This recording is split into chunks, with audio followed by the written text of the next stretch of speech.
You. I can't hear you. You can't hear me. Oh, Can't hear me I now? can hear you now. I can hear you now. Okay. What's up, Big Jim? Oh, just continuing to drink through my evening. Yeah, Yeah. that's good. So this is not a new thing? Drinking? Oh, no. We've been at it since about 5 o'clock. I just popped the top on my first. Got an other half It's good stuff. Imperial IPA, 9%er. Nice. It's a one and done beer is what that is. I was working on getting the snowmobiles going for the next season here. Oh, yeah? Is this supposed to snow ever again? Maybe not. No. It's supposed to go to from 37 degrees to 7 degrees on Sunday up here. So. Oh, wow. That'll freeze some things up. It looks like they're calling for a snowstorm middle of next week, it looks like here anyway. They're calling for like 5 inches. Yeah, I'm sure that means they'll get 10 up here. Yeah. So. Would be good for you. Big Willie, are you on?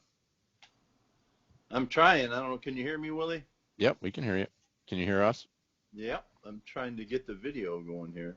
Nothing like having a couple of Willies going at once. Yeah, two Willies and a Jim Bob. Whatever you want to call yourself.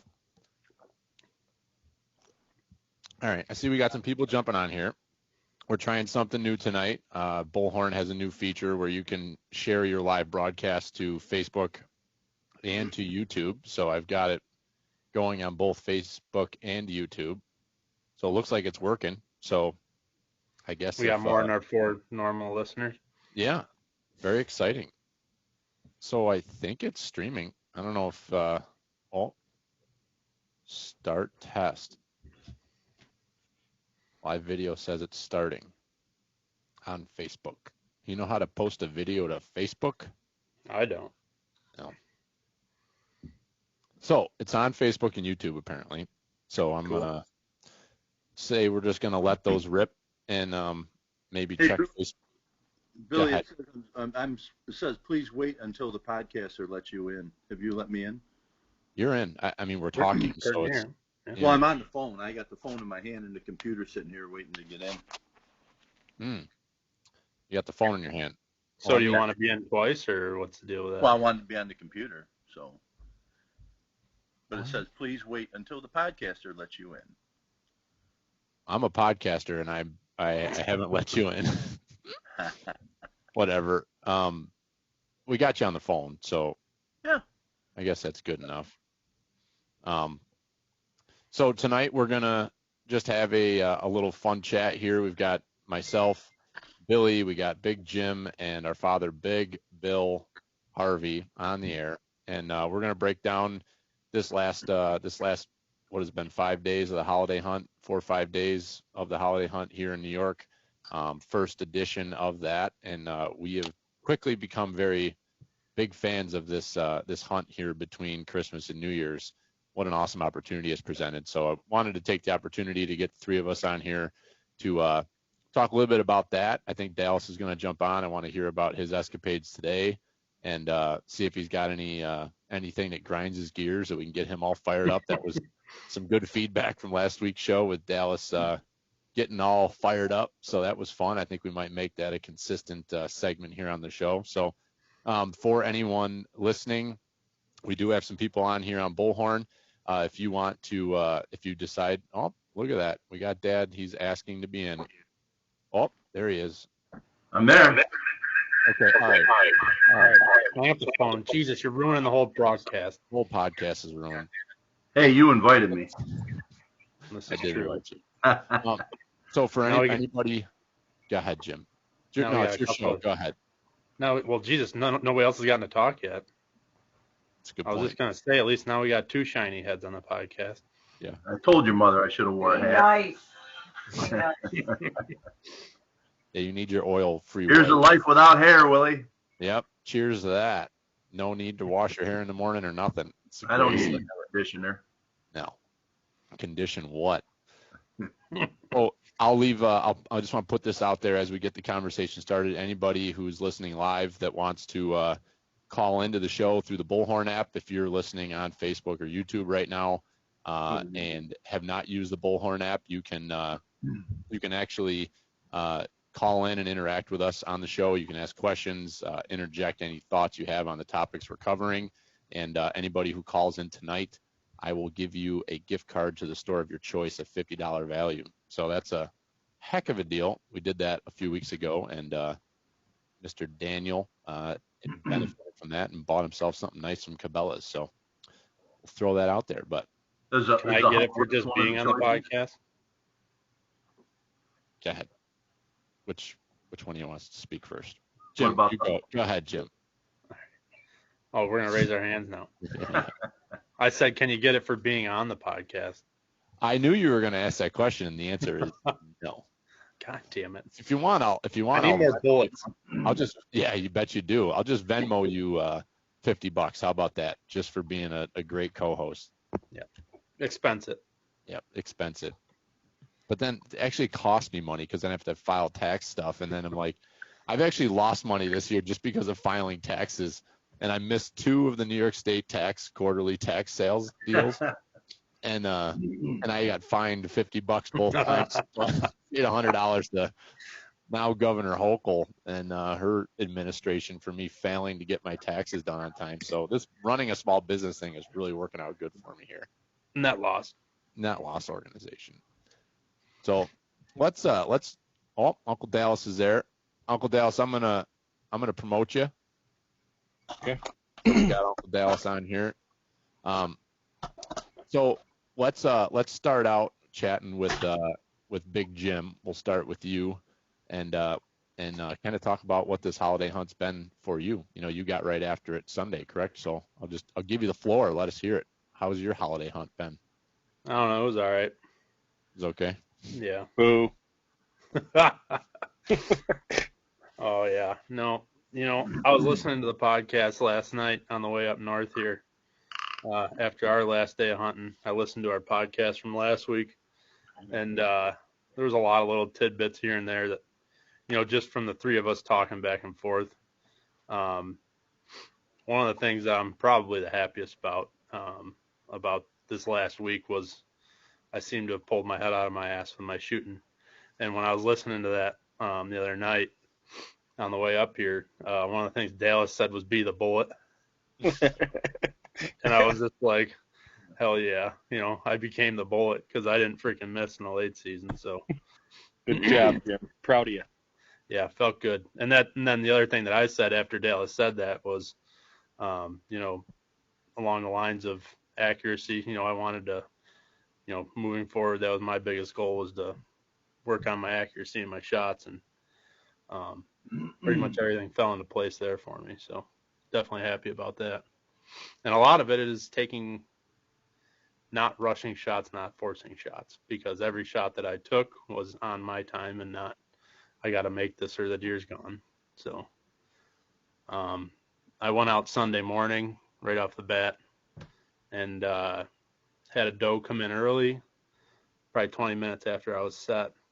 And I couldn't really tell the size of it. It was by itself, and I wasn't liking that. So I was kind of hesitating. I had her at like 60 yards in the crosshair, and I was like, I don't know. And then I saw another deer coming in from a ways out, and I pulled the scope over to that deer, and I saw it had, they weren't pedicles, but it was a buck. I think he had snapped both of them off above the pedicles during the rut. So he came in and bumped that doe off. So that made that decision for me. And I was sitting there about 10 o'clock. I was like, I want to sit till 10:30 or so.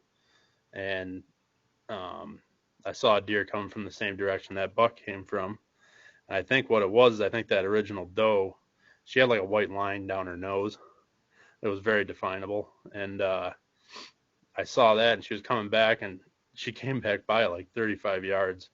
And I kept on putting her in the scope, and I was like, man, I don't know. And then I got it like 35, 40 yards, and I'm like, man, that looks like a nice doe. It's weird that she's walking around alone, but I was like, I got to take this. So I took it, and that was a perfect shot. She ran 50 and tipped over. Gave that one to a buddy. I normally try to get him one a year, so he took that one, and then we had the big Letchworth Excursion on Monday. That was an awesome time with a lot of guys I've never hunted with, and it's kind of funny because all of us guys on the one side never saw the guys on the other side. But it was fun having the rhinos and everybody was down in there and you'd see where each other were. And I met up with you at 12:30, and you were like, "Why don't you just turn her around, and head her back north, meet up with Chris?" I'm like, "Oh my God." I was like, it literally took me 5 hours and 5 miles to get here. And, it's tough when you're looking at a map to look at a spot and be like, yep, I'm just going to walk this line to it, because everything I went to cliffed out. And then coming back around multiple draws, trying to go down other draws, and ended up back in the same spot multiple times. And what's funny is if I would have just sat in that spot and just waited, you guys kicked like 12, 14 does through there. But I was still hell bent that I was going to find my way to the point on the map. And I showed Billy on Onyx. At one point, I was on a finger that was literally within, a half an inch on the map from touching where you guys wanted me. So it was just a matter of not really knowing the lay of the land and not being able to get to where you wanted to be. But the spot that you guys had me in would have been perfect. And just every time I saw a deer, I was running around trying to find a way to get to my spot, and I never had a good setup to shoot. So saw a ton of deer that day. I think I saw 12 to 14 probably. So that was a really fun day. I did, I think, 9 or 9.5 miles that day. And then Tuesday, I woke up, and it was one of those mornings where it like didn't feel like a great deer hunting morning. It was kind of like just it didn't feel, late season, you're looking for cold snow, and it was like a little bit warmer. It was like 35. It was just kind of wet out, overcast. And after walking 9.5 miles on Monday, I was like, do I even want to go hunting today? And I'm like, this is literally your second to last day. I'm like, just go. So I sat in a stand at the other end of that block of woods I shot the doe on Sunday, and I had a couple does in there on camera when we were hunting on Monday, and I was like, I bet you if I go back in there, I'll get into them. So I went in there, and first thing in the morning, I had a little one that was down the bottom, and it ran it ran south. And I'm like, I think my wind's doing something goofy in here, but I'm here now. I'm going to set it out.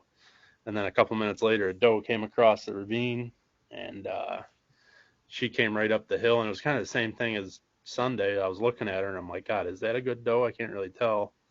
And by the time I decided it was, she never gave me the perfect shot, and I wasn't going to force something. So I let her go. Then the little one ran up the hill behind her. And I mean, this thing was absolutely tiny. Like, it must have been a super late offspring. So I was messing around videotaping it off the end of my gun barrel, off the end of my platform. And I hear this branch snap across the valley from me. And I look over to where that doe came across, and there was a buck dropping down in there. And I stood up and folded the seat up, and I mean, it's a steep drop. I'm on a steep drop off. I mean, my stand's probably 20 feet in the air, and the drop off's probably 30 feet, and I am right on that drop off. And he was coming in exactly the same route the doe did, and I pulled my gun up and I got it on him. I took one look at his horns, and I'm like, I got to shoot that deer. And I told them guys I hunt that property with, I'm not shooting another buck unless it's a big one. And I took one look at him, and I'm like, I got to shoot that deer. So he came in, and he actually stood behind a broke off tree and threw his nose up in the air, and I thought I was screwed. And he actually just carried on, and he turned broadside at, I don't know, 60 yards, but it was a pretty steep downhill. And as soon as he turned broadside, he stopped behind a tree, and as soon as he stepped out, I had the crosshairs right on his shoulder, and I shot, and by the time the smoke cleared, he was laying on the ground. So that was unfreaking believable. And I didn't really know what he was. I just knew that it was a good buck. And I got reloaded, and I had the gun up, and I was watching him, and he was kicking a little bit, and I had no idea where I hit him, but I couldn't see any hole on the side of the body. So I was afraid I hit him too high, and I didn't want nothing to happen. So I put one right behind the shoulder, and then he was just 10 seconds later, he was done. So that was freaking incredible. Dad came over and helped me get him out. And at first I was going to just do it myself, but having Dad in there with me, I mean, that deer was freaking heavy. I don't know if I'd have got that deer on the four-wheeler myself. So I went down there, half an hour later and picked his head up off the ground, and I'm like, holy shit. I did not realize this deer was this big. Like, it's a nice buck. So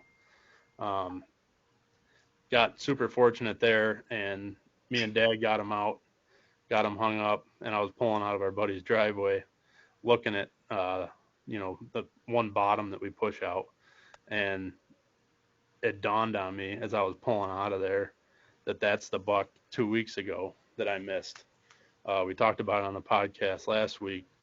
I was zoomed in messing around watching deer that somebody else was shooting at. And when I lowered the gun, that thing was running right at me. And it happened so quick that I never really registered it as to like what he was. But looking at that deer and thinking about that other deer that I missed, it's for sure the same deer. So it was pretty cool to get another opportunity. Honestly, I'd rather harvest them that way rather than pushing them. So it was cool that happened. And then Wednesday was our big group hunt there. Me and Billy and Dad and a couple of our buddies, we went out there to that same farm, and we got into it good. I mean, normally we just push through these woods.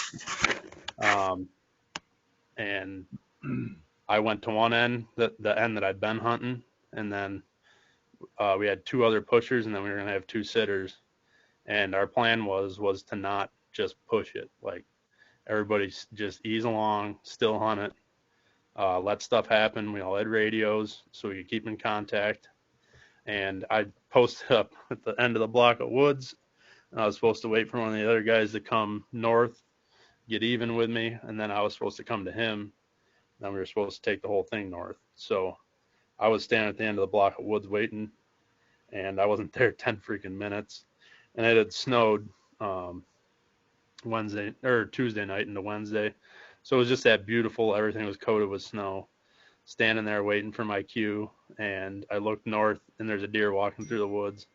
And I'm watching it, and I'm like, can't really tell what it is. I don't want it to keep going east because that's going out of our drive.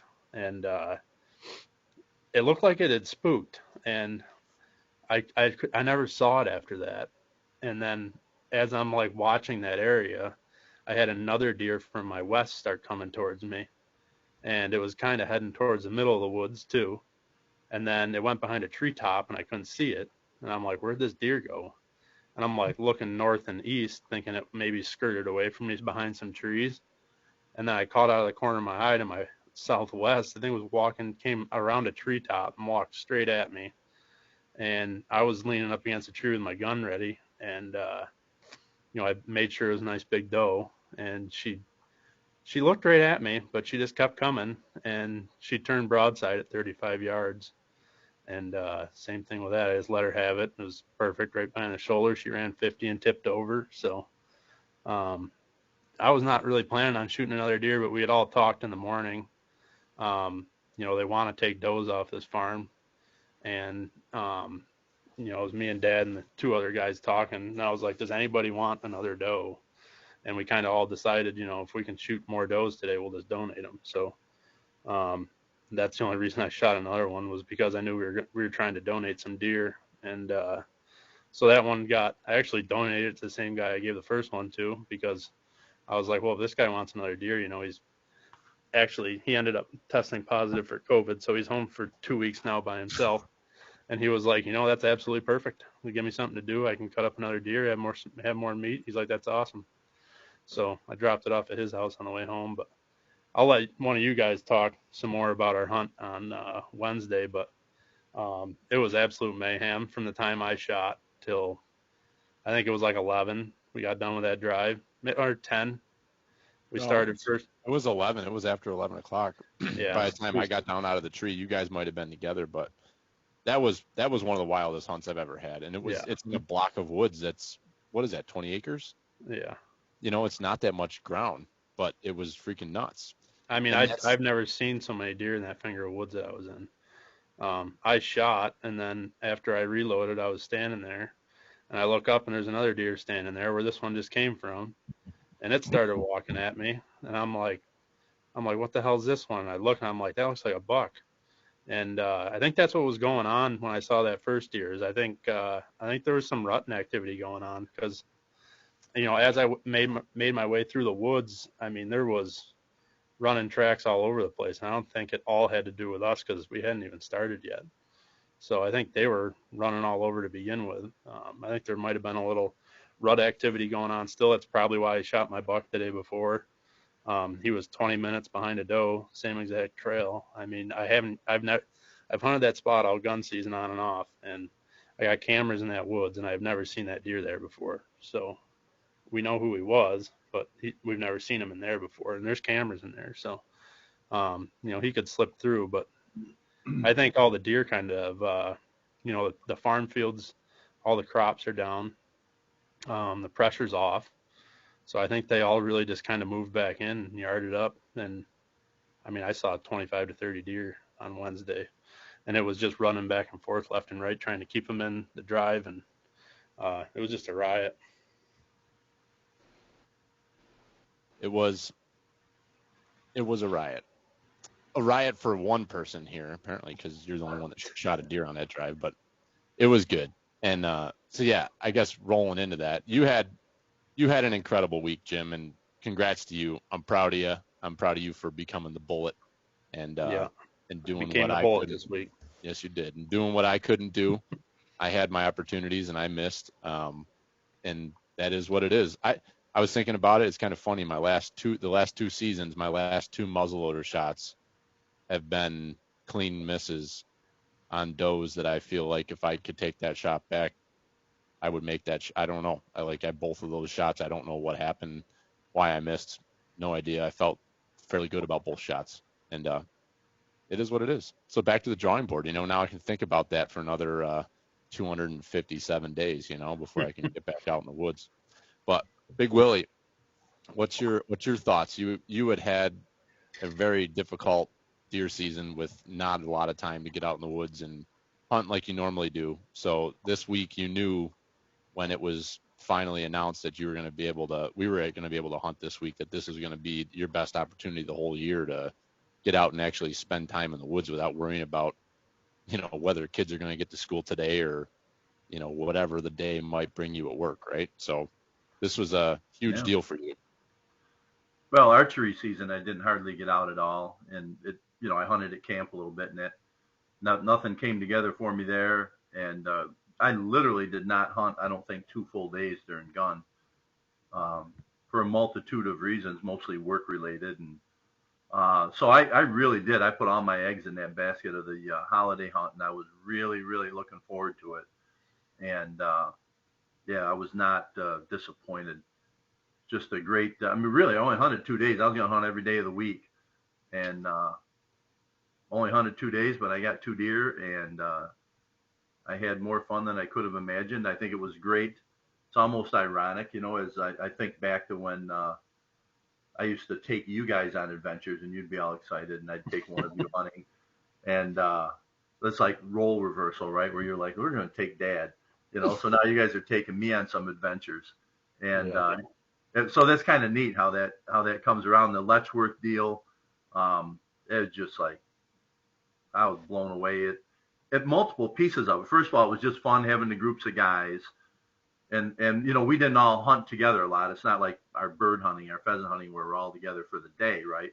But we're kind of together because we had the radios, and we had a game plan that was drawn up, and everybody had to go to your location or carry out your task, and staying in touch on the radios was a lot of fun. The country was just there's a piece of me, even though I have the camp and I hunt the camp all the time, it's like I yearn to explore more and get out and see country that I haven't seen.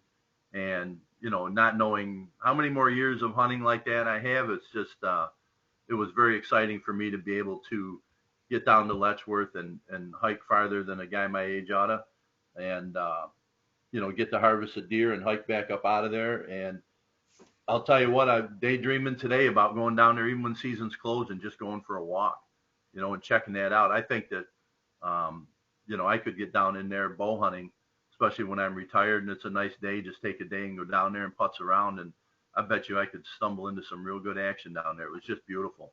The technology, the radios, I had the Rhino, which I've had it, but I've never really used it other than for like GPS hunting in the Adirondacks a little bit, but didn't know how to use it. I have to admit that I kept I'd leave it on the radio screen, and every time I touch it, I'd mute myself, I'd shut it off, and it was funny because right off the bat, the first day, I was like, you like if you're gonna do your duty in the woods, you got to shut that thing off and walk for a while, and then you can have your peace and quiet and privacy. That was it was. Yeah. I as soon as I split off from everybody, I'm like, all right, everybody's on their tasks, they're gone. I'm like, all right, we're gonna take care of a little business here. So I get to it, and I'm looking around. There's like nobody here. I don't see anybody. Everything's good. I got my privacy. Next thing you know, Jonesy pops up over a hill, and he's like, "Big Bill, you are?" I'm like, "Yeah, I'm good." He's like, "You okay?" "Yeah." I'm like, "How the hell did you find me?" And then he leaves, and so I button up. I'm putting my beer back. Yeah, I dropped that. No, so I dropped. And no, go ahead, Dad. Finishing up, and next thing you know, I look down, and here comes Slick Willie over the hill, and he's like, "I'm just checking on you, Dad. Everything okay?" And then Jonesy's like, "Well, you're not answering your radio." And I'm like, "I don't hear any radio." Well, I had it muted. And so it was just funny, though. I got a kick out of it that, note to self, during these private moments, maybe shut the radio off and walk a couple hundred yards. So. Well, yeah. And it's your first, you haven't been out a lot. You're not exactly in marathon shape. So like Jeff and I, we split up, and then it's within 10 minutes, not even 10 minutes, like you're I'm not non-responsive on the radio. We're like, Jesus, Dad had the big one. It's like Mom's going to freaking kill us. She texted Jimmy and I in the morning, and she's like, I have the Find Your Friends app, and if God forbid your father gets lost, I'm like, let's let this happen, So it was pretty hilarious to have that happen in the beginning, but you did really, really good. I was nervous about how you would do, you walked, 2.5 miles to get to your sitting spot and up and down some ravines, and it's not easy. So I was a little nervous for you. I know you were kind of a little anxious too, but you did fantastic. Yeah, I had asked you, I'm like, you think I can handle this, or can I cut this? And you're like, you won't have any worse terrain than Naples. And, I can go 4 or 5 miles a day up there, if and when I have to, and right up and down those hills. So, but it was a lot of fun. And, between, the online apps that we have on our phone and the GPS that we have with the rhinos, you draw an X on a map and text it out to everybody, and I saved it onto my phone, and then I went to my hunting app and I put it on there, and I've got it pinpointed on, and I walk right there. It was awesome. It was very enjoyable, and I'm glad it was that easy for you to just walk right to the dot on your map. Yeah, I'm good at it. All right, Jim. I joked because I said I was going to put Jimmy I was going to garhole him and put him in a bad spot so he couldn't get one up on me for the Great American Harvey Whitetail. I was wondering if you did that on purpose. When I left there, I was driving home in the next parking area north where he had to go, he and Chris. That was a long freaking way. Like 4 miles, It's like he sent him all the way back to Mount Morris, Yeah, well, Dallas told me that where I put those 3 guys was probably not ideal. In hindsight, we know it was not ideal. They were basically hunting over cliffs, and I felt more. I didn't give a really honestly, Jimmy. I didn't care about you. No, I know. I felt awful. The fact that I took my fucking gun for a walk. Chris, my customer of mine that I've gotten to be good friends with. He's been wanting to come hunting with us, and he hasn't had. He's in the same general role as you, Dad, so he's had zero opportunity to hunt this year, and so like this was a big ordeal for him to get a day to go out hunting, and I freaking put him in a spot where he spent basically the whole day looking at a cliff into a river, and it was a beautiful setting, and I tried to lighten the mood a little bit, but I'm like, Jesus, this guy was dependent on me for putting deer in front of him, and yeah, hey, there's always next year. There is. You put together the team for that side, for that east side, and having done it once with that many guys, you'll do it a little differently next year, and we'll be more productive. I mean, it was you could have taken more guys down into the river flat with you. Probably could have put one or two more down there, and I think it would have been good to drop some. Like I went to location 5, and I think location 4 sat vacant, and that would have been a good spot too. I think like the spot you had me in would have been absolutely perfect had I could have gotten there. And then seeing what happened with all them deer that ran up the hill that I did see, you could leave a guy up top there if you wanted, like one last guy on the north side. That would have been a great spot. It was a bunch of little pine ridges that benched out. It was a gorgeous spot. It was funny during that, I think I got when you came up out of the riverbank, I was standing there with Jonesy, and I was like, "What? Real funny, Bill. Thanks for just sending me for a walk."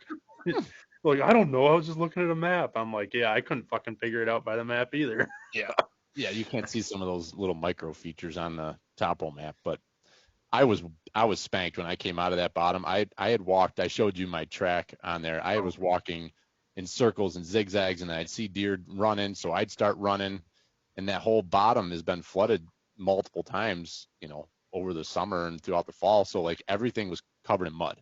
I don't know if I've ever seen it that way, but all three of us that were in the bottom on our side, we were all just like filthy. Like my gun was just covered in dirt and mud. And at that point it switched from snow to like a misty rain. I was spanked, and I'm like, shit. I'm like, I got to get all the way across here. And we were way further away from than what I remembered, but we got your deer cut up, Dad. And it was like 2:30, and we started our hike back, and I'm like, shit, I really need to be on the road by like, 4:00. I'm like, we don't have a lot of time. We got to cover some ground here. But what was that like for you, shooting that deer down in there, and that whole process of, I don't think you really ever, well, you quartered up the bear you shot, but I don't think you've done that much before. Yeah, I didn't really quarter up. I actually boned out the bear and just carried the meat out, just having done as many bears as I had done. The bear is, there's not a lot of pounds of meat on a bear, as percentage wise. So I just know there's no sense carrying bones. But that was the first time ever to quarter out a deer, and that was really cool. And I know that, like, the way I hunt is like when you shoot one and it's down, like you go check on it, gut it, dress it, field dress it, get it all set to go, right? And you're like, oh, stay on watch, there might be more coming, and so then it started snowing, and then the snow got a little heavier, and I'm like, that could cover up sign or track, I heard the deer go down. I heard the crash. I knew. I said that, I got it. I heard it crash down, but I didn't know where. It ran up towards the draws there somewhere. And so I thought when it started snowing, I'm like, well, I'm just gonna mosey over to where I shot, see if I can pick up some sign. I didn't find any sign. And then I think you were on the radio, Billy. You're like, you got deer coming up.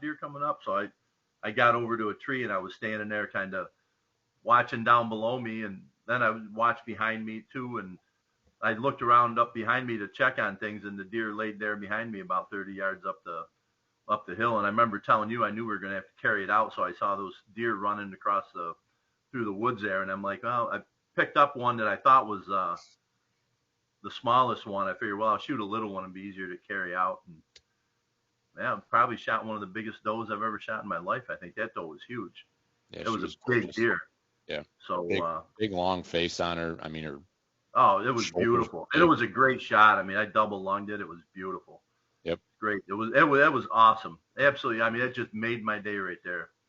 Could have ended the season on that note, but had one more adventure in us. I came home and I told your mother, I was like, oh my God, that was an adventure. And it was fun though, because to do like this holiday hunt, and it's supposed to be an opportunity for families to get together, kids that are home from college or whatever. Even like all of us, we were able to take some time, and the three of us, that was the only time really all three of us hunted together all year. Yeah. And so it was awesome. I'm in love with the holiday hunt, with that late season. I was surprised. I showed you, Billy, scrape. There was an active scrape that was probably, dressed up within 12 hours of that one I showed you down in Letchworth. You remember that when we were hiking out? Yeah. And then yesterday, all through the woods, up where we had all the deer activity, there was scrapes that were were open, you know, that had been tended to, and there was a group of deer. I saw 11 deer that came down along the edge of this field, and they were like single file spread out trotting along. There was 11 of them, and after they had gone through, like a couple minutes later, this great big deer come down through. You could tell he was a buck, and it was big, and he come following their track, and then that group of 11 split, and then he was checking out the two different paths, the way the deer went, and then he took off after the one that went up over the hill, that the other group. So I'm like, my God, I think I'm seeing like rutting action, you know. And then what you saw, Jimmy, and then we saw some other, you know, indicators that there would. I know we have, like, you know, you might have a little early rut. You have your November rut activity, which is the peak that we all like to chase, and then we always have a late rut in December. But I honestly think, I don't know if, I mean, because any doe that got bred now, you'd be looking at July fawns. It doesn't make sense, but there sure seemed to be some activity going on there. That was pretty cool. It was. We got a Facebook comment, Dad. It's a nice little compliment for you. It says, "Why did you call the guy on the bottom of the screen your dad? It looks like he's in his mid-30s." Not too bad for a 60-year-old. Mom better watch out. Retired 60-year-old looks like that mom commenting. Yeah, maybe it's the person has no profile picture. Bo Hunt, and it seems like it's got to be a troll of some sort. So it's probably Mom. I don't know. Well, the other thing about the Letchworth hunt was, you know, carrying that deer up out of there. I mean, oh my God, that would have been a job. I don't know how you do it. Like, you know, when you guys go into PA and, you know, you're going a longer distance than that, but it was really great to have you and Jeff there, and to know Jimmy was far away, and we had, but you know, to have you guys help, you know, in a half hour we had the deer taken apart and you know, split up amongst the three of us, and you know, it was kind of nice for me to know that I could do it. It was a long hike back and up out of there, and we ran into an old guy up there by the road after you left, Billy. He came up out of there, and he said he was down checking some SD cards and had a rifle with him, and he said he was just in case he bumped into any coyotes or anything. But he was a nice old timer, and he was talking with us, and he goes, "I've never been down the bottom," and he goes, "I asked a guy one time." He goes, "How far down there is it?" And he goes, "Well, it's about 1.5 miles down and about 3 miles back up." Yeah, it feels like that. I mean, that describes it, you know. Yeah, I mean, you're talking, you know, 700-800 feet elevation change, which that's a lot. But the gullies and the draws, you know, some of those fingers that run, it's just like oaks, hemlocks, steep draws with and it's funny, like Jimmy, you were saying there's areas that you wanted to get out of because you were clipped out, and then deer pop over the edge, you know. It's like, how the hell things part billy goat down there. I've never seen deer on ridges like that. Good, you know, dropping in gullies. The one finger I was on, I could tell it was starting to run out on me, and I'm standing there kind of thinking to myself, if this happens again, what am I going to do? Because I had just gone like 3/4 mile back up around to get to that one. And, you know, I looked down, and here comes 6 deer up over the edge of the ridge from me, you know, and they're on the same finger I'm on. So I pull my gun up, and scope cap's closed, so I can see nothing. So I pop the scope cap, and then the only deer I had in the scope, I think I had 2-3 in the scope at a time because they were crossing my finger, and I just didn't have a good shot. But then I watched them. I was in like a bowl, so that I could see like three ravines, and they were just running through them like they were nothing. And I was like, where did these deer come from? So I went down to the end of the finger to figure it out, and you could see on the other side where they came from, they literally just like, it looks like they just belly slid down the whole entire ravine, hit the bottom, and then straight back up the other side. Like that wasn't even wide enough of a ravine for them to, you'd think they'd just snap in half when they hit the bottom, but somehow they're running through the goddamn thing. I have no idea. It's unbelievable. Yeah, that was awesome experience, and it was such a total different type of deer hunting than anything I'd really done before, you know, Billy. And I've heard you speak of your Pennsylvania hunts where, Dallas will put together these plans and you guys all go down there as a group. It's kind of a, an organized still hunt with some guys posted up, and it's a lot of fun. I can see why you love it the way you do. This was like a mini PA trip for us. It was pretty cool. I mean, I look forward to doing it again next year. I thought to self, after this week, doing some group hunts that we did, it's like we should try to do this once a weekend or, a couple times during the season instead of waiting until the end of the year to do it, because we could easily pull that off several times throughout the season. It'd be a lot of fun. Yeah. Yeah, it's just a change. It's just a change in approach. I look back at my gun season, and it's just, I mean, the most fun I had was hunting with groups of people. I really did not enjoy sitting much this year. We didn't really have great cold weather to really put deer on their feet to get out and start feeding. It was just a kind of a tough gun season. So the best hunts were getting out and Jim, are we keeping you? You want us to let you go? No, he looks like he's fading fast here, Willie. Yeah, he's starting to get those squinty eyes. That's when Big Jim's fading hard. Feeding. Day drinking will get you like that, Jim. But Feeling good. I had a bunch of loin tonight. It was great. Oh, nice. Loins. Well, one of the interesting things about the season, a lot of times, reflecting back on it, like my deer season, as you enter into the season, it's full of excitement and anticipation and not knowing how things are going to unfold. And then the same with the opener of gun, you get into it, and then you're in the hot and heavy of the season. And it seems like it kind of ends flat for me usually. It's like everybody peters out. There might be a couple of us go out for a hunt. You might get something, you might not. You don't see anything. It's just like the luster and the thrill is gone, But the way this week went, it was like so much fun that I felt like I ended the season. We still got a couple of days. I'm going to hunt birds tomorrow and then Saturday, I think, just close up camp.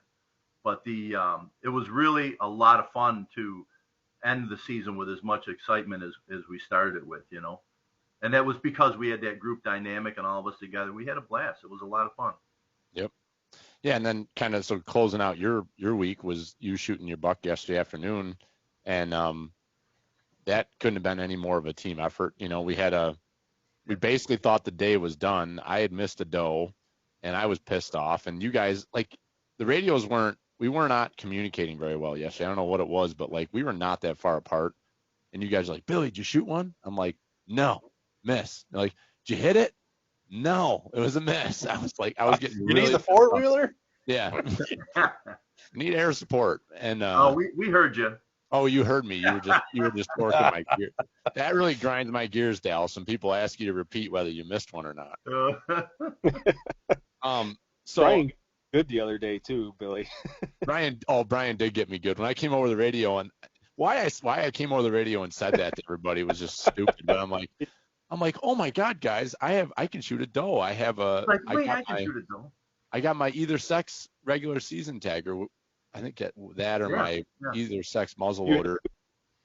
You could have shot 2 buck tags. I could have shot 2 does. And what did Brian say? Because it was just classic Brian. Like it didn't. Like I literally let my finger off the key of the mic, and Brian was like right on it. Brian, typical Brian. He said something like something about you being a shitty muzzleloader hunter, or no, a shitty hunter leads you to having 2 buck tags and muzzleloader. So I'm laughing. I'm literally laughing out loud down there on the river. And I was going to chime in. I had a good comeback, too. I was going to say maybe you should look for a new hobby. But, but there was a lot of podcast. There's already a lot of chat going too. I think I'm going to just keep quiet. So. Yeah, the cut was made. I was sitting there and I'm like, you jackass, I was like, I had that doe standing broadside on the side hill that I could have shot at, hopefully would have hit her. But just whatever. It was classic. No, that was funny. That was a thought maybe better kept to yourself. Yep.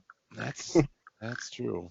Man, I tell you what, Wednesday I almost covered as much ground as I did on Monday, but I never left a 100-acre block. We were freaking chasing deer back and forth, trying to keep them in the drive.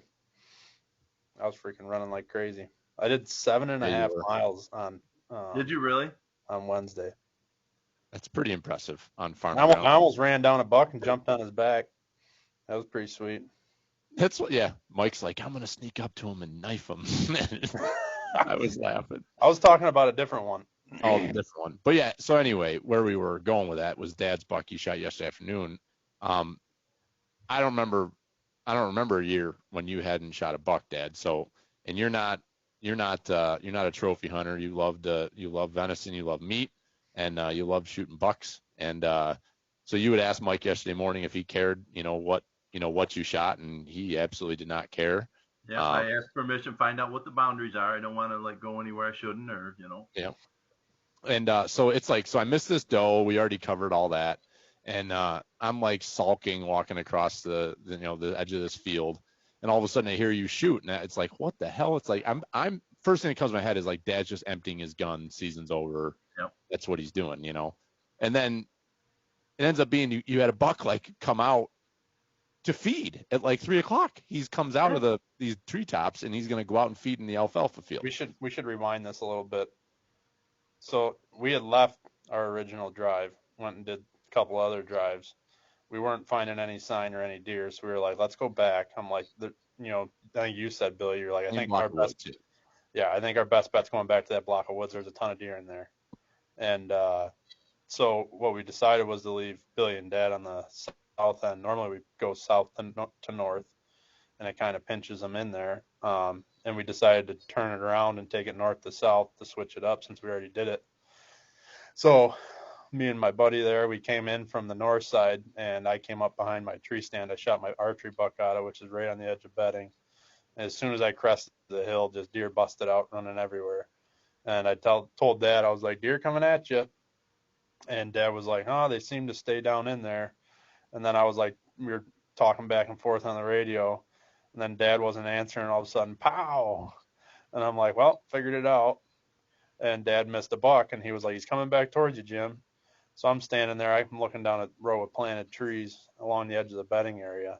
And Dad's like, he's moving slow. He's just, sneaking back down into there.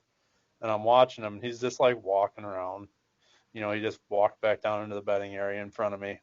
So we kind of had both sides of the bedding area covered. I zigzagged back and forth through it.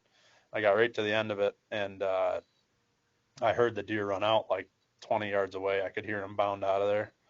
And Dad was like, he headed out towards the field and then into the ravine. And I was like, well, if I run back out to the field and go down the ravine and come back up, I may, if he's hanging in there, I'll push him back up to you. So I take off and run all the way back out to the field, run all the way down the field, run back in the ravine, and I see the buck going up the next ravine over, heading south. And I'm like, all right, I'm going to go see if I can keep him in. So I freaking crossed the ravine, got in the field, and ran all the way south, came back in the next ridge. And I'm like sneaking along. It was logged last year, so there's tops all over the place. So I'm like sneaking along, looking over the bank, trying to see if he's held up in there. And I get to the point where these three draws come together. And that was when you shot, Billy. And we decided you missed. You didn't need the four-wheeler, but the four-wheeler was all the way back to the other end of the woods, and I needed to get it. So I was like, I'm going to head back and get the four-wheeler. So I dropped down the point, and as soon as I hit the bottom, Dad shoots again. And I'm like, did I kick that buck back to him or what? And then Dad was like, he just ran out to the edge of the field, and he's just standing there. And I'm like, which field? Because I was between two fields. And Dad was like, the south field. So I turn and I run back up the next ridge, and I get out to the corner of the field, and I'm peeking down the field, and I don't see him. And Mike's at the other corner, and he was like, I can see him. He's standing in the field feeding. And I'm like, okay. I'm like, so, and Mike was like, I can't shoot because the construction in the background. So I was like, all right, I'm going to take off across the field because there's a ridge. Maybe I can get on the south side of him and push him back in. And I walked up within 100 yards of that deer before he saw me. And I was right out in the middle of a winter wheat field. He had no idea. He was intently feeding. Yeah. Yep. So we ended up bumping him back into the woods, and he went in absolutely perfect. And well, he came in and stopped and stood there, and then he started to go a little bit east. And then I'm like, I think Mike told you to keep coming. He's like, just keep walking straight in, Jimmy. You'll bump him right back into your dad. Because I'm like 100 yards back in the woods. And then the deer finally said, I'm out of here. And came running towards me, and I was only 30 yards from him at that point, and he finally turned and trotted back in towards you. yeah. It was the line of the day was hilarious when I shot, and right after I shot it, here you go. If you missed him, I'm gonna come over there and slap you or something like that. I said, if you I missed didn't that miss him. deer, I'm gonna slap you. No, that was fun. That was a lot, and Mike got a kick out of it too, because he said, he could see me up in the tree stand and seen the smoke burst out, and then the flame, and then the bang, and yeah, it was pretty. But cool. yeah, it was a great day, and it was, today I was like, that's it, I'm done for the year. I just need some meat for the freezer, and I got it, and I'm good to go. But yeah, it was 2 fantastic days, and it was, again, the best part for me was not getting the 2 deer. The 2 deer was a bonus. It was just spending the time with you guys, and with the other guys we hunted with. They were all, super nice guys. So yeah, it was a lot of fun. It was a great week, and if you guys took me on hunts like that every day, I think it would kill me. I think it was a lot of. It would kill me too. Yeah, I'd be all right.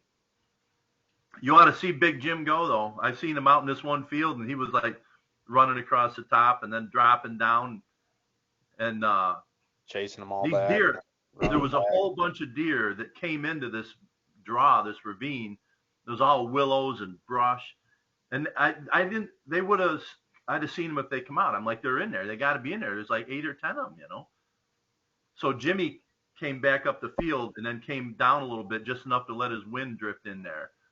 And that worked. And just stopped and stood there. It worked so good because the deer just got antsy, and then they started coming out, just single file, working through the bottom.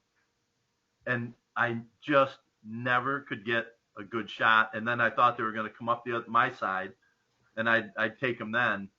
And then they just last minute they turned and headed straight in the other direction. They went south. But then a buck cut across. I see a buck cut across, and it's headed out towards the field. So Jimmy's running over there I'm watching Jimmy run across that field.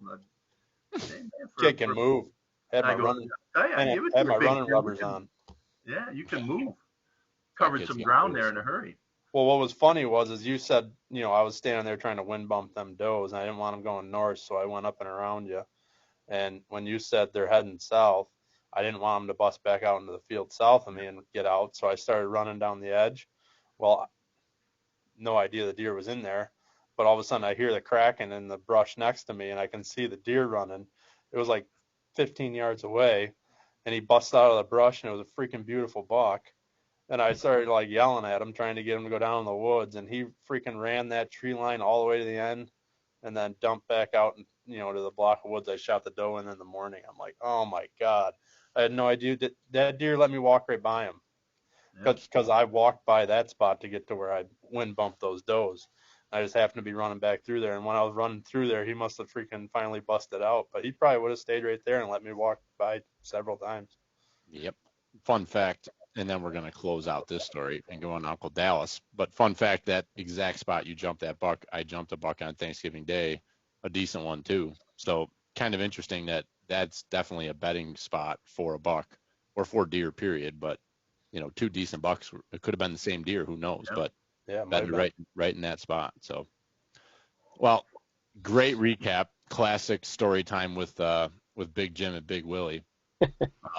That's right, Uncle Dallas, right? You put your time in here, almost an hour of listening to these two just yammer about how great they are at deer hunting. So. No, you guys are having a great conversation. I mean, it's, the last part of it was doing deer drives on farms, and, most of us have experienced that, but, I really enjoyed listening to Jim and Big Willie talking about hunting Letchworth for the first time and kind of getting into the adventure stuff and how fun it could be, because I remember when we first took Billy on his first big adventure, and it was in the same place. I mean, it was literally hunting, he probably sat not too far from where you killed your deer, Bill. Yeah. And, man, Slick Willie just had such a blast that day. Like, you could tell, your eyes were open to a whole new world of things that you didn't even know possible. And, one of the first things that Billy said back then was, God, I got to get my brother and my dad down here and doing this kind of stuff because they would just really love this shit, And it took them a while to get you guys down there, but you definitely got to see what it's all about. I mean, that's what we do all the time, you know. I I mean, don't think he ever invited me until this last one. Bullshit, Jim. I've been asking you for years. That was 5 years. I think that was 5 years ago, Dallas. It was 5 years ago. I went with you guys for the first time, and I think it was more than that. maybe it was, Because it was no, it was back when we first started 7 going. years. 7 years ago. That's Yeah. what it was. It was 7 years ago. Because I had a Facebook memory. That's the only way I ever know how long ago things Yeah. were, was Facebook memory. So yeah, 7 years ago was the first time I went on that. Went anywhere with you guys, and it opened my eyes. Like, it's like, I respect people, and I get, like, everybody's, whatever your hunt is your hunt. But you know, I think if all you do is hunt your back 40, and that's all you're ever going to do, like, I don't know if that would excite me enough to want to do it, like, for 4 months straight. You know, Yeah. like, I look at my hunting season. My hunting season it started in Colorado, and it ended, you know, on flat farm ground, chasing deer around a 20-acre block of woods. You know, it's like the variety of the hunting is just, it keeps you engaged, and it keeps you never know when something's going to happen, but you're doing it with good friends, doing it with good, you know, in good places, and you just never know what's around the next tree. So, yeah, it is really cool from your perspective to see that too, because you know how badly I've been wanting to get Jimmy and Dad to experience that sort of hunting with me and with you guys. So it was pretty cool to do that, and especially to have a successful hunt come together. And let me say, it wouldn't have happened without the holiday hunt. Yeah. Because I honestly figured I was going to miss Letchworth again this year, because I can't get. You guys usually do it like on a Monday or Friday, and I can't get away. But yeah, I'll be. You'll be sick of me by the end of next season, Willie. Yeah, well, that's what happened with me too. Is normally you guys are going on a Monday or Tuesday, and I've burned all my time up. But this year I was able to take normally I take Christmas, New Year's off, and this year with the hunt, you know, it worked out perfect to be able to go with you guys. Great fun, awesome. Yep. Seeing new country too. That's like, yeah, it was pretty sweet. Yeah. Well, no, I think you summed up the holiday hunt perfectly, Bill. It's a perfect opportunity to get out and hunt with your family when you normally wouldn't be able to. You know, I mean, that's a big reason why they did it. You know, I mean, even a couple weeks ago, Billy was even on the fence a little bit about what he thought about this hunt, but you can damn sure believe he knows what side he's on now.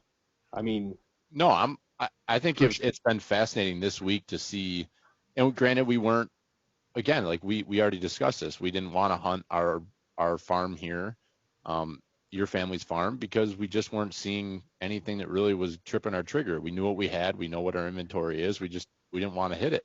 But look at what we got into in the two hunts that we did, you know, on Monday and Wednesday. It's just, the deer were grouped up. There was, I mean, had to have seen 15 or 20 deer on Monday, and saw, Christ, you know, 30 deer. I didn't see them, but I know that woods was holding them. So, you know, I think reflecting on this week is that I kind of wish, and this is something I've wished for a while, but for New York to not have such a long gun season, give the deer a break, and have some of these later seasons where you can get out there. The deer have had a chance to kind of gather themselves, you know, regroup, and then you get some colder weather, and you can be more selective about what you're going to do, and what you're going to shoot. You know, I think that's where I stand on the whole thing, is like, you know, I love that we have all the opportunity that we do here in New York, that we can hunt basically for 3 months straight. But man, I mean, what would it do if you gave the deer, you know, a week or two's break in December before muzzleloader season? Like, muzzleloader season could be totally different that last week if you didn't have that 2 weeks after Thanksgiving of just continued hunting pressure, you know. I mean, I hunted late muzzleloader, and then I hunted the holiday hunt, both in the same block of woods, same tree stand, and that week's difference. You know, I mean, muzzleloader there, everything starts to settle down. That's why I like hunting in there so much in the late muzzleloader. But that week of not even being in the woods, or having the opportunity to be in the woods, man, what a flip of the switch for the holiday hunt. It was unbelievable. And that was with shitty weather. Yeah. Yeah. Really weather. I mean, if we could have had good weather, it could have been really something. Yeah, you're right. So let's dive into your experience. So you hunted Monday with us, and then today, right? That was your 2 days you hunted. How'd today? We know we already covered enough about Monday. How'd today go? Oh, it was a complete letdown. Oh yeah. Yeah, it was terrible. I'm sorry. I'm Well, not sorry, but it was terrible. I mean, I'm not going to say we didn't have fun and we didn't hunt all day, you know. I mean, but no, we hunted the scout camp in town there that, you know, has basically been off limits to hunting our whole lives, and we finally got permission to take a group in there and hunt that 500 some acres. And it was, I mean, we ran into a couple of small groups of deer. We probably covered 300-400 acres and saw 10 deer, eight or 10 deer. So, I mean, it's getting hunted more than you think, and there's just not a lot of good cover in there. It looks like it could be some pretty good bow hunting, but even then, we didn't see a lot of buck sign. Nope. And that place always had a reputation around town as being the place that holds all the deer because nobody's hunting in there, and there's a lot of people that honestly believe that there'd be 500 deer in there. And I mean, I never thought that, but I thought it would be better, but it just did not pan out at all. So, and again, Maybe it would have been a couple of weeks ago when shotgun season was rolling. yeah, I mean, I didn't see that much sign in there and that much bedding. You know, I didn't see there wasn't a lot of cover in there to really say that it would hold that many deer, you know. Yeah. So It's funny, Dallas, you kind of dispel a myth, right? Everybody, when you can't go in someplace, yeah, everybody's just assuming that's where all the deer are. right. And they'll swear like they got to be in there, right? Yeah. Oh, you'll hear all the time around Bennington. Oh, all the deer are in scout camp. No, they're not. I'm telling you, I'm here to tell you right now. I went and looked today, and I went and looked. They're not there. They're not there. Yep. So, yeah, it was a little bit of I had fun on Monday in Letchworth, as I always do. But yeah, really, since opening day of regular season, I've not had much action. Not really complaining, but it's just I don't have a lot to report, you know. So, and I kind of mentioned that last week too. I was saying that I hunted a decent amount out, you know, I hunted hard Pennsylvania, but in New York, I hunted enough to know what was going on, but I was mostly running cameras all season. And, you know, after I killed my buck with the bow, I've been running cameras religiously and just trying to pick up on something new, and just didn't materialize. You know, and I had a feeling because I didn't have anything else that really tripped my trigger, you know. I was waiting for something to show up, but it never did. So, good news is I think I got some really good prospects for next year. That's what my whole season kind of turned into. But, you know, late season, I was hoping to drop a couple more doe.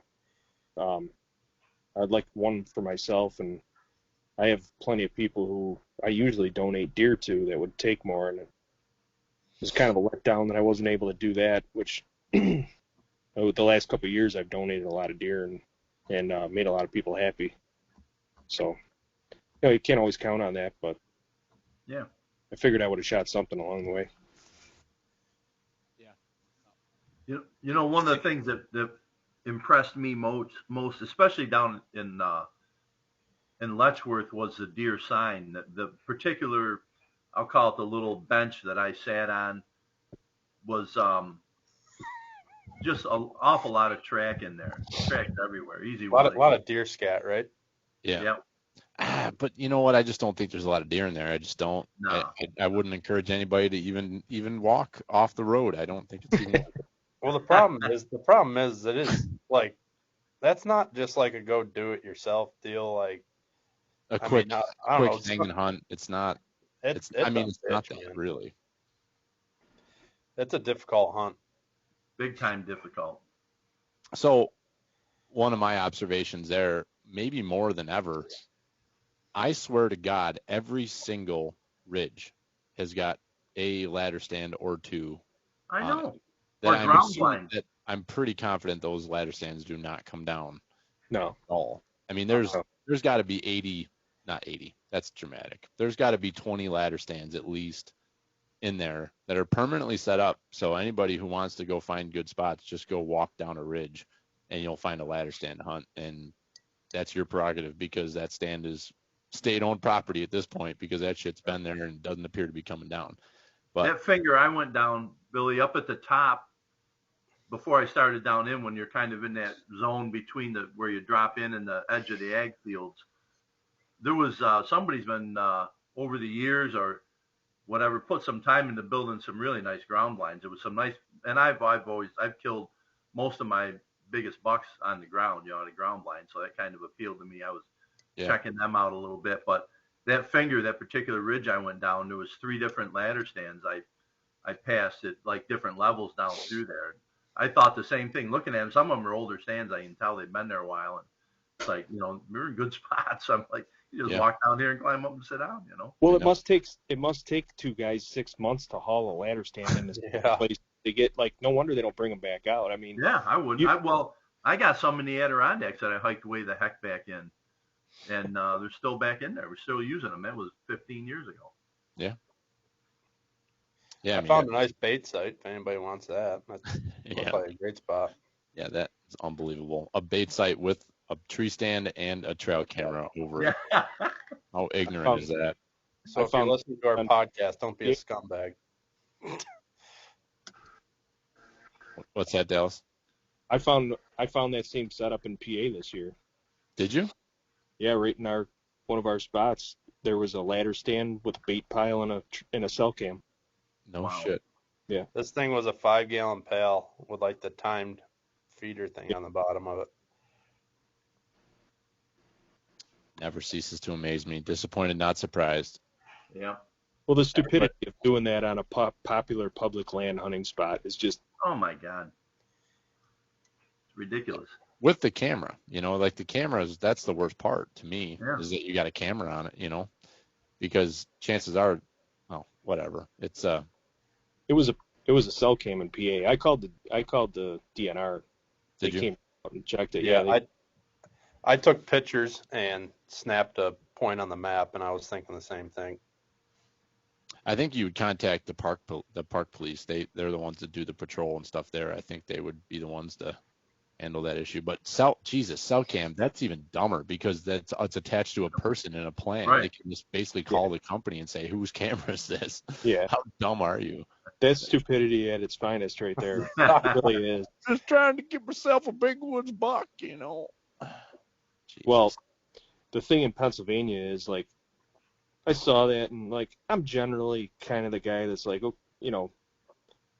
to each his own, whatever. To each his own, like, you're not bothering me, whatever. But, I saw that, and I'm like, I'm going to do something. Like, my options were call the DNR, A, or B, I was going to take the card out of the camera. Don't do that. That's a dick move. Take a poop in the middle of the feed pile. That's what I would have done. Or I was just going to, turn the camera off. Those are my thoughts. But, yeah, I wouldn't take a guy's card out of his camera ever, except for when it's a cell camera over a bait site. Public land, right? But does it grind your gears? No, this didn't grind my gears too bad. This was actually like I actually thought about this for about 24 hours down there, and I finally decided, the more I thought about it, they have the bear season was 2 weeks before the muzzleloader bear season was. And so I'm like, you know what? That's a freaking bear bait site down there, and I know how seriously they take their bear hunting down there. So that's when I'm like, you know what? I'm just going to call this in, Like, I've never done it. I've never reported a violation before, but so I'm sitting out in the woods, and we were hunting that area, not, it's probably a mile from there, but in that region. So I submitted the form, and 5 minutes later, my phone rings, and I'm like, hello? Like, oh, this is so-and-so from the DNR. And I was like, wow, that was fast. He goes, I'm sorry I'm not out in that area today, but if you could give me some more information. Well, I walked out, and I ended up walking down the roadway that was near it, and the DNR actually pulled in at the same time, and they were looking for our license and stuff, and I go, hey, I'm the guy that called in the bear thing, and they're like, oh, can you show where it is? So, but Yeah, that guy definitely got caught. I'm sure of it because, I mean, again, stupidity at its finest. I mean, how dumb can you possibly get? Well, there you go. You can get that dumb. A pile of corn and salt on the ground with a cell cam over it and a ladder stand 20 yards in front of it. Unbelievable. Yep. It's So, crazy. And at that I've had good experiences the last 2 years. I've been hunting a lot of state land, especially during archery and gun here in New York, and I've had some great interactions with our with both rangers and DEC NCON officers. Just talking with them, kind of letting them know what I'm seeing. The one piece of property has had a lot of four-wheeler traffic. That I hate to feel like I'm being a narc, but it's like if it says there's no motorized vehicles, no wheeled vehicles, it's kind of fair play that we all should be on the same playing field here. Like if I got to hike this hill, so do you. And so I've had some great interaction, and they've been very vigilant on it. I told them what was going on, and they know exactly who the people are because of where they're coming in from, and they took care of the issue, and we didn't see any more four-wheeler traffic. So, you kind of, like you said, Dallas, like you don't want to be that guy, but if somebody's abusing the property, like I don't think it's not ethical either. If you're baiting, you are definitely violating a law. So shame on you, and I'm gonna call that in. So that is that. But do we want to cover some grind your gears, Dallas? I know you had one that you tagged me in on Facebook. Do you want to dive into that? Sure, I'll touch on a couple of them briefly that have just come up lately. But yeah, as far as New York rules and regulations, the one that I've seen, two of them that I've seen a lot lately is there's been some people killing does in this holiday hunt, and when they've gutted them out, they've actually found fetuses inside of there. So I can understand I've never found one, okay, so I don't know how it would make me feel, but I can understand how a guy could get a little freaked out gutting out a deer and finding fetuses, right? But they're blaming the holiday hunt on deer being pregnant. So they're like, oh, this is crazy. You can't be shooting does this late because these deer are pregnant. I got news for you, friend. 4 weeks ago, when you shot the deer in mid-November with your rifle, that doe was probably pregnant. Yep. And you know what? 4 weeks before that, she probably wasn't pregnant, but you know what? She was going to be pregnant soon. So I'm not sure if people realize that this is how nature works, that if they've ever bred their woman or anything like that, it doesn't take long. Deer reproduce every year. They don't wait until deer season's over to breed. So that one's kind of got me going a little bit because I've seen it several times. Yeah, I actually saw that one too. I was going to bring that up here during this podcast. So that's funny, but I shot 2 big mature does, and I didn't see any of that when I was cutting them out. So, well, that's interesting. Because, and I don't know if I buy that. If you look at if these things were bred in the 10th of November, and you shoot them 6 weeks later, I mean, are you going to have a fetus that's developed to the point where, I don't know, and I'm not going to argue that point, but Dallas, I said the exact same thing. I was talking to some guys about it, and I'm like, that deer was just as pregnant during gun season. You could have shot it Thanksgiving weekend, right? And it's pregnant. You just don't see it. Or I don't know. It's like that's natural. Billy probably just read Rob's comment, as did I. No. I know. Now that would be good eating. Jesus Christ. Rob, that's negative. That's negative points for sure in the Harvey. Yeah. I think that would definitely count. If you find a fetus in your doe when you're gutting her, that's -5 points. Rocky Mountain fetuses, Rob. That's right. But okay, so let's, aside from that, just think about it. The way that this season played out, and a lot of people saw rutting activity early, like in the middle of October, like October 15th to October 25th, that window. So if, your point, Dad, you got November 10th is kind of like November, the first full week in November, first 10, 14 days, whatever. A lot of people feel like a lot of breeding's happening then. But if this, this was, a lot of people who had the theory that this was kind of one of those trickle rut years where you just had does kind of just periodically, just from basically for a month straight, just coming into estrus, you could have had those does could have been bred middle of October, right? Oh, sure. And I mean that makes a difference from going from 6 weeks since getting impregnated to 10, 12 weeks, which Well, I look mean at when you're. that picture that I saw, Dallas, I mean that was a freaking deer. Like that's a Yeah. fetus. Oh, you saw a picture, Billy? Yeah, Yeah. Dallas tagged me in it and said this grinds my gears, so I knew that we were going to talk about that on here. But that doe was bred early. Like there's no doubt But about it. what's that matter? Every deer, every doe, especially every adult doe, but like Dale said, every one of those deer is going to be pregnant, Mhm. right? They're all pregnant. They're doe. If you're shooting a doe, you have to understand that it's probably carrying 2 fawns, right? Well, yeah. Not on top of that, if you shoot a doe on October 1st, she's not pregnant, but she was gonna be if you didn't shoot her, Right. or if somebody didn't. I mean, she was gonna get pregnant. So That's the way it works. I mean, that's what they procreate. That's what they do. that's what they do. Yep, they have to do that to survive. And you have to imagine that. Yeah, so almost every doe you're shooting in gun season is essentially she's pregnant. Every one of them. That's And what if they aren't, they're gonna be within the next few weeks. So it's I'm not making a point. My point is it's very interesting to look at that and say, okay, what does that tell you about when she got impregnated? Because she obviously was bred early, like really. Yeah. So that's what's interesting to me is that more than anything is that it doesn't buy when it comes to when I'm out deer hunting, I'm out to kill deer and fill my freezer. And on the piece of property I'm on, if that is a piece of property that I want to shoot does on, me personally, I used to be this way, but I don't anymore ever since I wanted to start killing deer. Since you became a Kirsch? Yeah, but since I became a Kirsch, if I have a doe and 2 fawns come out, I know there's a good doe population in the area, I'm not hesitant to shoot that mature doe because I know that those 2 yippers are going to be fine. They're going to end up linking up with another doe group. It'll all be all right.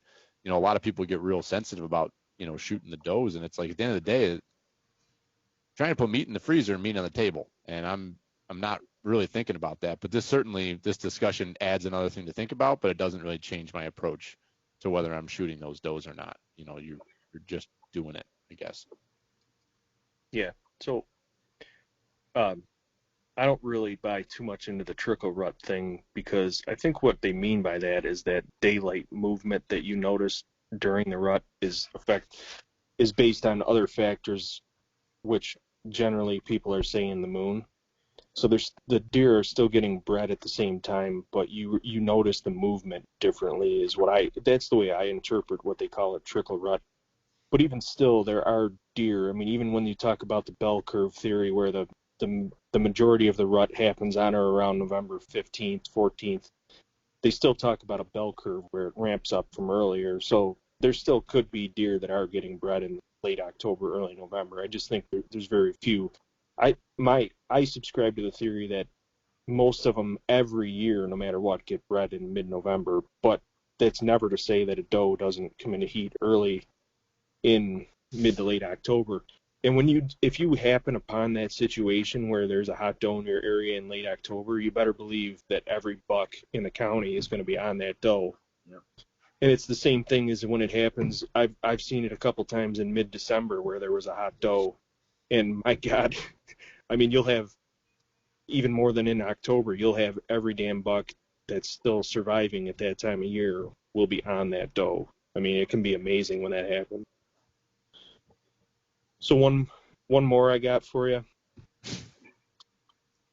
Like I say, it goes along the lines of regulations here. So the 30 minutes before and 30 minutes after sunset thing, honestly, for the most part, people have reacted positively to that. But I've still seen a lot of comments and heard it personally from people where they say 30 minutes is too much because you can't see to shoot safely most days 30 minutes after sundown.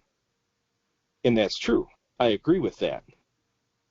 But the law is written so that if you feel that you can ethically make a shot 30 minutes after sundown or 30 minutes before sunrise, that it is legal to do so. It still goes along with knowing your target, shooting ethically. So it's no different than saying a quartering to bow shot at 12 yards is. Some people say that's not an ethical shot. I would agree. So don't take the shot if it's not ethical.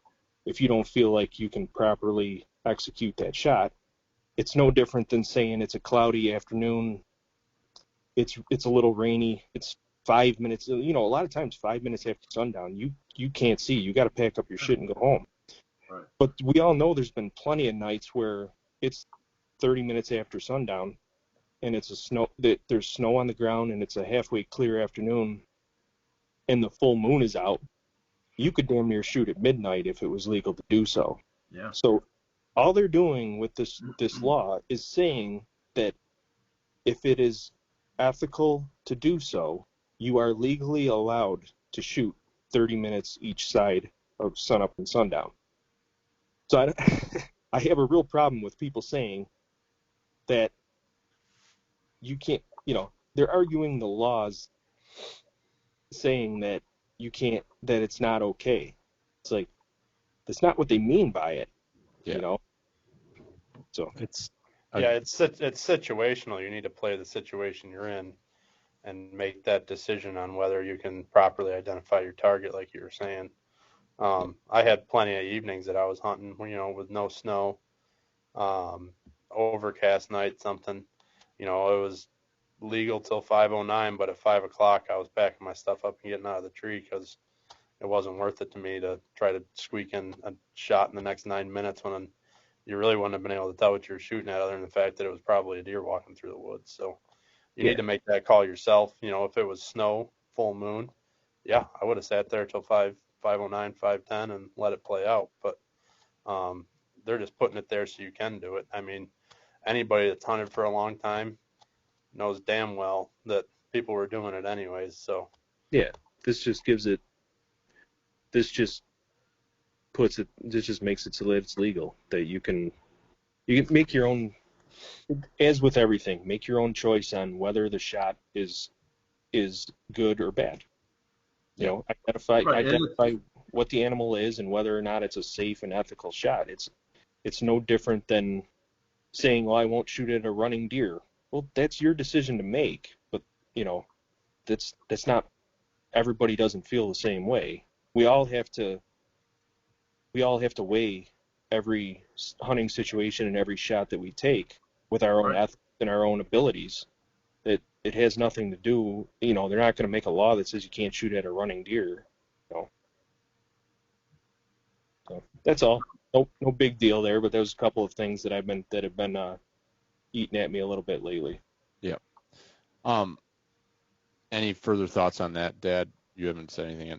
No, it's just, well said, Dallas. I think it allows you to do so if you can ethically and safely do so. And it's like, I don't argue the point. It depends on, like, when I'm hunting deep in the woods or on the side hill in the hemlocks, I'm done before the guy that's hunting the field edge, right? It's no doubt.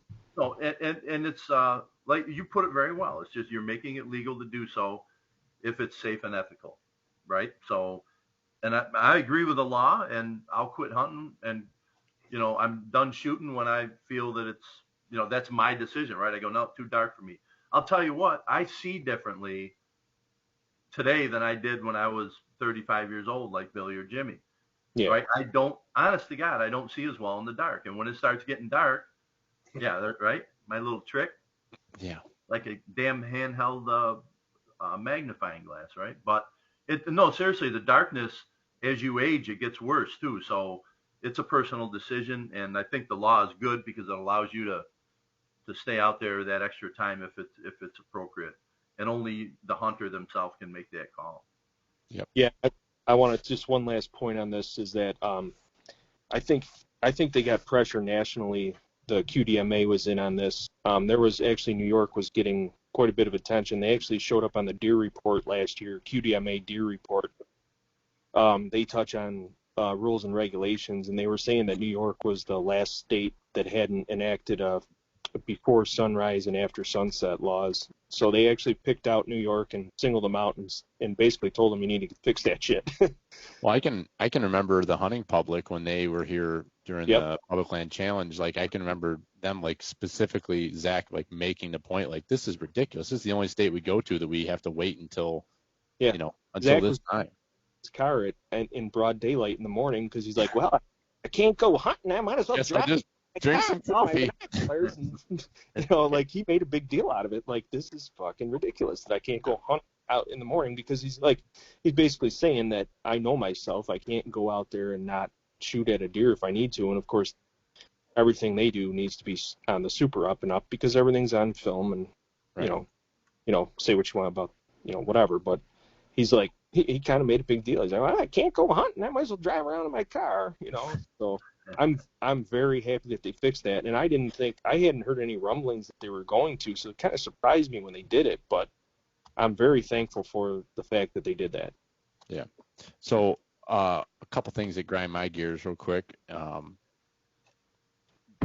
Not grinds my gears, but it kind of, I guess, topics similar to what you just talked about, Dallas, was the orange law this year. I know our group out here, Dallas, like our core group, I mean, we're always wearing orange.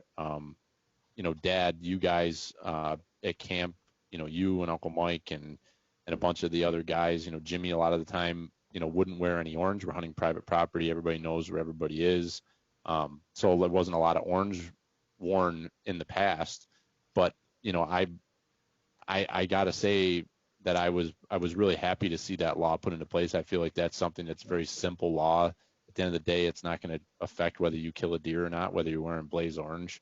And but I was kind of surprised and / disappointed. But I'm disappointed, not surprised, of how many people were just posting pictures online of them with the deer that they killed that look like fresh, like right at the moment pictures of them sitting with the deer and blatantly not having any orange anywhere on them.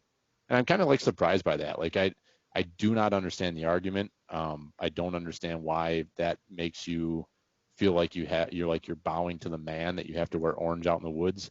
And I'll use a perfect example. And this is something that's going to be a very popular topic in the next year.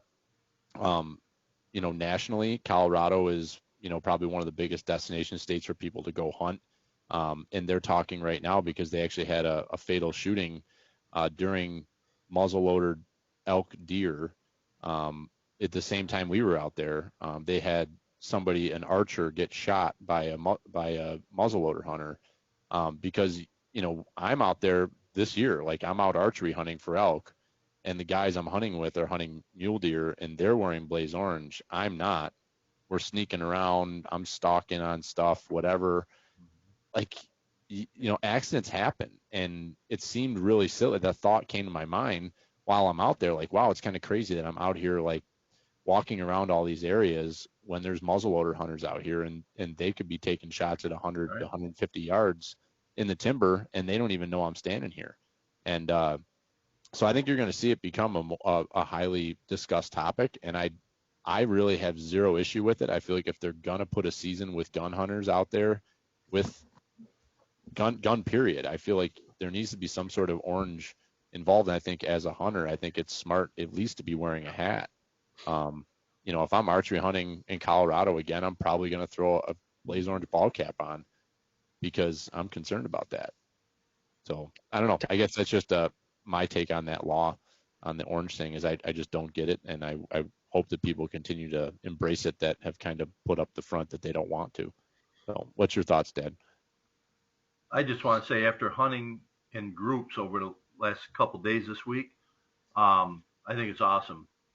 We weren't wearing like orange jumpsuits, but everybody had an orange hat on or orange vest or both. And like yesterday, it was 3:00 in the afternoon, but it was a very dark afternoon. And the only way I spotted Jimmy way out in this green field looping around to push that buck on me, I spotted that orange cap. And the guys we were hunting with, they were coming through the bedding and the brush. It's real thick down below me, and I would just catch the orange cap. If you didn't catch the orange cap, you catch movement, right? So I just want to say that I think it was really nice. I like it.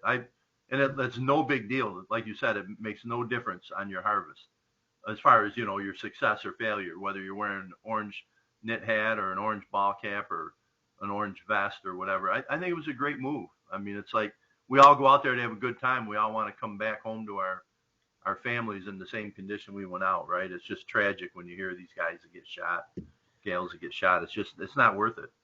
No. So, I think it's great. I'd kill a deer in a damn Santa outfit if I had to. I don't. Yeah, no doubt. You know, the colors don't bother me. No. It's definitely nice to be able to see each other. I mean, I think the other day all we were wearing was hats when we did the last muzzleloader hunt there. But I mean, Makes a difference. that much orange just on your head, I mean, it really pops when you're coming through the woods. So yeah, there's no reason not to do it. I will I'll say, tell you what grinds my gears is I still don't see how people get shot. I mean, the only thing that I could see is a freak accident of not knowing the person is behind your target. That's really the only way that I could see it happening, you know, randomly. But if somebody's shooting its movement, you know, and not identifying their target, that's just absolutely ridiculous. that's stupid. Yeah. I'm fine with the orange too, but I will just say on your original point though, with people taking pictures, like I've taken pictures without orange on too, and I've always worn my orange since I was a kid. But you know, sometimes you kill a nice buck and you sit down and take pictures, and maybe you take a couple layers off, and maybe your camo looks a little nicer without your orange on or something like that. So I wouldn't say that every one of them is maybe not hunting that way. You know, it might not all be that way. I mean, I've heard plenty of people say I'm not wearing orange, which I've never understood. You know, I know one reason why people don't wear orange is because when you see that a lot of that locally here is that people are going places where they're not supposed to be doing deer Uh-huh. so they take their orange off. Yeah. And that could be another reason for the law too, where, you know, you're going to get ticketed without your orange on, so that might make you a little less likely to go into some nature conservancy that's not supposed to be hunted, or a neighbor's property that's posted where you know you're not supposed to be. You know, now when you walk out to the road, there might be consequence to it or something like that too. Yeah. Yep. Good point. So the last thing I want to bring up here, topic-wise, is I think something for everybody to keep your eyes on as we head into the new year, and something that has been talked about, you know, on the national scale, hunting-wise, is Washington recently had a popular vote. They kind of went against their state's game agency to outlaw their spring bear hunt, and that successfully passed. Well, unsuccessfully if you're a hunter, successfully if you were an anti-hunter, somebody that didn't want to see bear hunting happening. So they lost their spring season. So I'm bringing this up because I really think that as we move into this year and years moving forward, you know, it's something that we talked about last week on the podcast, and, you know, hunters kind of banding together. It's important to grow our voice as hunters, grow people, even if people aren't hunters, to have a good image of hunters, and what it is that we do and what our piece is in the North American model of wildlife management is. Like, you know, we are a piece of this, and these game agencies are making decisions on harvests and goals and everything else based off of population and what needs to be done to manage those populations. And you know, so this is just in the calendar year, well, in a 12-month window, you know, Colorado had wolves essentially forced in on them. And that was a popular vote, and one that was extremely supported from the urban populations. And it was almost a dramatic line. It was a dramatic line. If you look at the areas that approved that change, it was the city of Denver and Boulder, and everyone west of the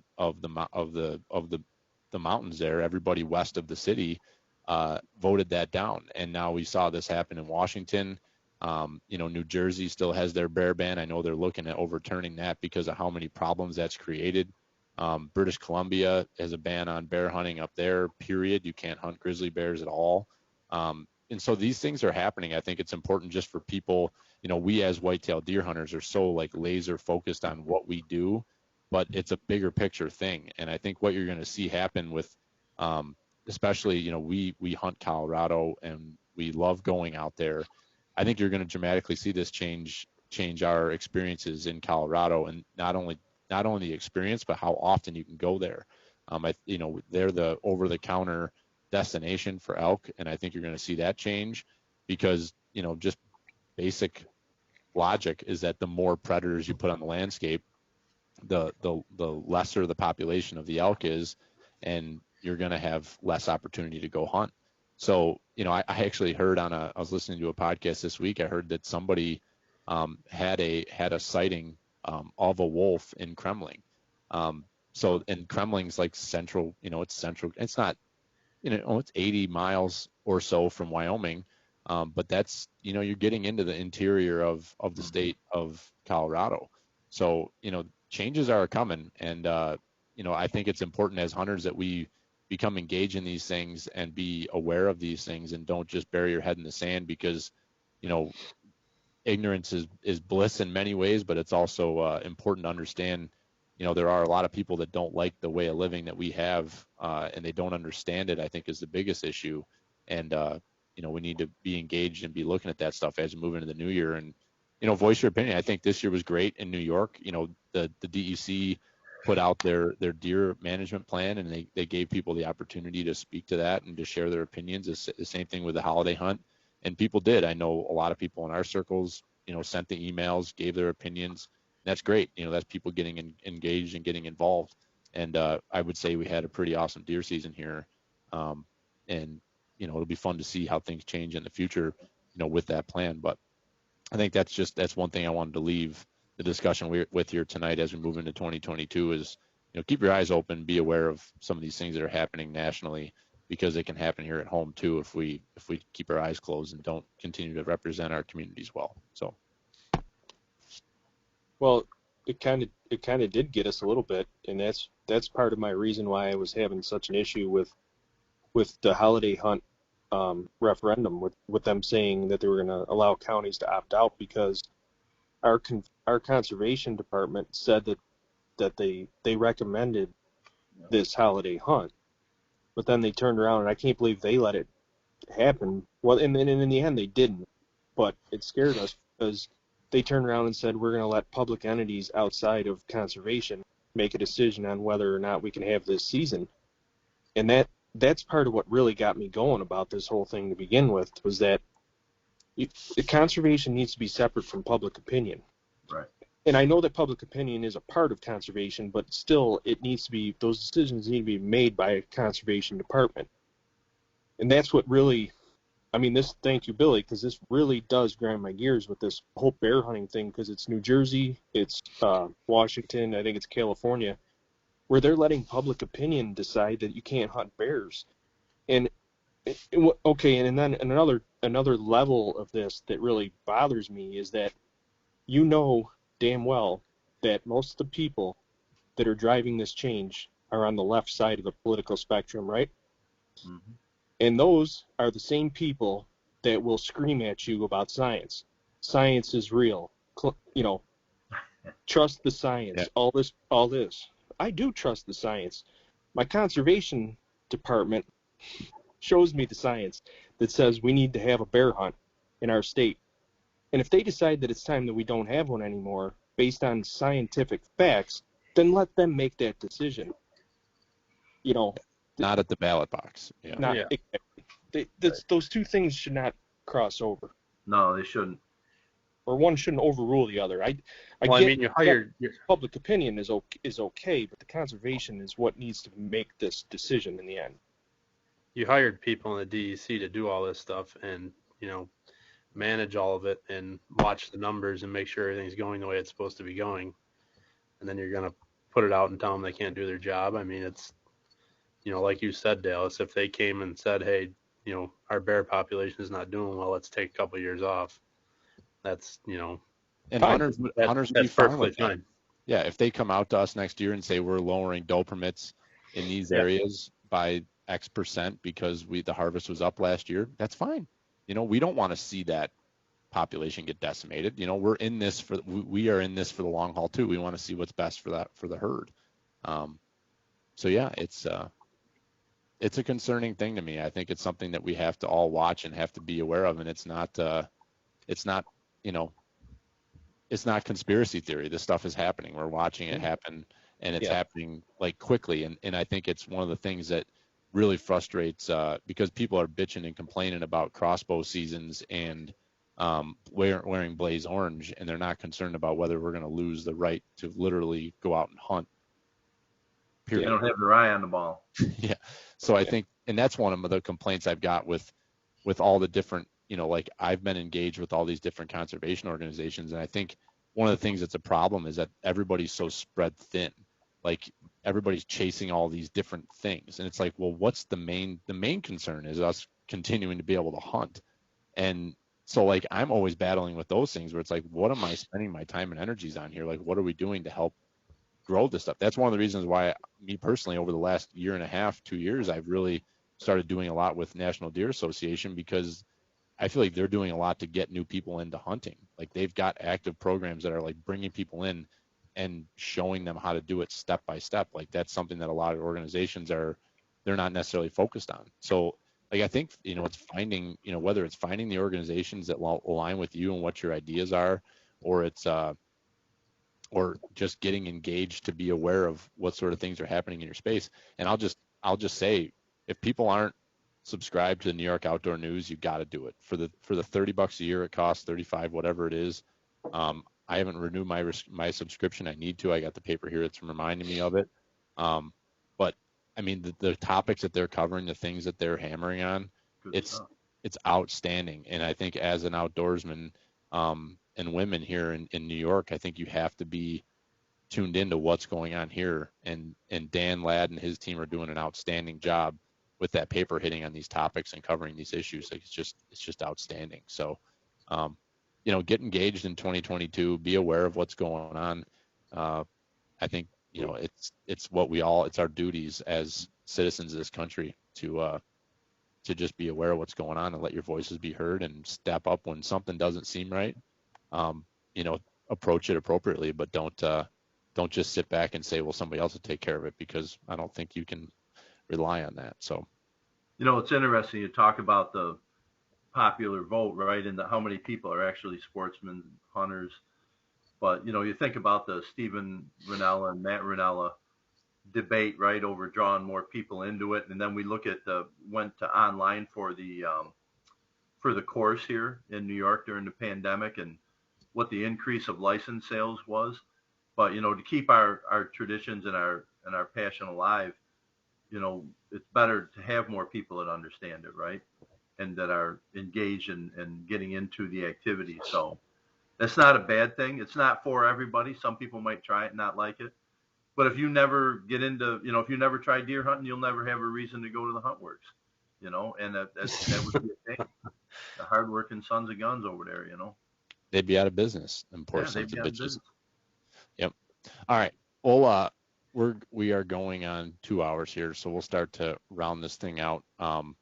Speaking of the Hunt Works, I was talking to Dan yesterday, and they're going to have a big booth set up at the outdoor show. Huh? They have 5% off now for new customers if you go on their webpage. 5% off. Yep, automatic 5% off the top of everything. Is that right, Dad? Yeah, I checked it out. We'll have to fact check that. I checked it before I came on here. Oh, okay, 5% off. I just wanted to give them a boost. I'm a big supporter of that organization, and they've taken good care of me. So. Yes, they have. They no doubt they have.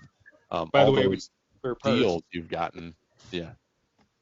In Dallas, I did talk to Dan yesterday about getting a spare parts for that buck hut, so that is possible. We're gonna file it under warranty for a master. Yeah. But yeah, so they're gonna have a big booth set up at the Syracuse Outdoor Show. That's the last weekend of January. So I plan on going up there. I'm going to try to, I think it's Friday, Saturday, Sunday is the show. I'm going to try to spend at least a day or two up there with them. They're going to let us hang out in the booth and help them out. So any of you guys that want to, Big Jim or Dad, or if you guys want to come up there and help them out, they're looking for some help to man the booth. And we'll probably have the podcast stuff set up. So if anybody wants to jump on and do a show or chat about anything, we can do that. And in the same vein, we've got Shedfest is coming together right now. I'm working on all the different sponsors. We've got the shirt designed. I put a little teaser up of that. It's a pretty cool design that Russ Morgan put together for us. pickup truck with actually the horns on the hood are the winning match set last year from Todd MacArthur there. So pretty cool that he was able to integrate that into the design this year. But we're going to get that started here in the first week or so of January. We'll get that put up on the website. People can start buying the shirts and the entries. And what we're going to do this year, instead of we talked a lot about it and thought hard about how we wanted to handle it. I think what we're going to do is we're actually going to do more of a raffle setup rather than a category with winners. And so everybody that buys in and buys a shirt, they're going to get a membership, a 1-year membership to the National Deer Association. You'll also get the T-shirt. So that's what your entry is going to, you're going to get the shirt, you're going to get the 1-year membership, and then you're going to get one entry to the raffle. And then we'll draw the raffle at the end. And I was talking with Windy Brew, and I think we might do some sort of a party at sometime in April to wrap out the contest or the Shed Fest and do the live do a live drawing of the stuff there, and got a really good list of stuff, a lot of gift cards to different people that we've worked with. They're going to have some gift cards for us. I think I'm going to buy a Kafaru pack and have that be the grand prize. I don't know if I'm going to buy it. I might just do a gift card because I think a lot of people might want to pick out, and there might be different sizes and stuff. So probably going to do a Kafaru pack essentially is what I'm going to do. I think that'd be a sweet ass first prize for that, and it's something that a lot of people would probably be interested in and might not want to spend the money on. So that's what we've got planned for Shed Fest, and the horns are dropping already. So if you're finding them, get out there and find them now. What'd you say, Dallas? We found one today. It wasn't a shed. It was actually broken, but with a 5-point side from a 2-year-old. AJ found it, but Emma's in possession of it now. It was actually broken off, but it's pretty cool. That is cool. She carried it around all day. Howie found a great set of sheds yesterday that still had blood on them. He must have just dropped them within the last day or two. So that was pretty cool. But yeah, so that's what we've got coming up, and looking forward to 2022 and seeing how the podcast grows. It's been a good deer season. The numbers are up on the listeners and the downloads. So appreciate all of you supporting us and all of you that, especially the 4 of you guys, 3 of you guys have been big supporters, and look forward to you retiring, Dad, so you can have more time to get on here and do more of this stuff with us. So I'm looking forward to that as well. Yep. In the meantime, I'll just keep feeding them. Just keep feeding them. Keep getting them kids to school. That's right. You're going to post any pictures from yesterday, Billy, like, when we were crowning the champ or anything? Yeah, I got to post that up. I've been thinking I got to get I think I'm going to do like somehow like a video post with a picture of the song that John Jones comes out to. It's like, the champ is here. M song. Yeah.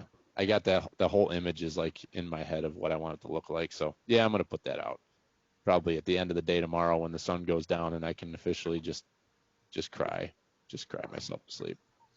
So, all right. Well, I think that's enough to wrap her up. It was a good show. Thanks for everybody tuning in. We had some people on Facebook and on Bullhorn, Nice. Possibly on YouTube as well. I'll check that out later and see if anybody tuned in there. But thank you everybody for joining us, and Happy New Year. Tomorrow's New Year's, so be safe. Don't drive and drink, or drink and drive, or any of those combination of things. Be smart. Stay home, and don't be a fool. Wrap your tool. Hey, thanks for a great season, and thanks to the DEC and New York State for our holiday hunt. Yep. Yeah. Very grateful for that. It was awesome. It was all right. Happy New Year's. Yeah. See you, everybody. Keep feeding Thank them. you. Yeah. Keep feeding them. Feed 'em. Fade 'em.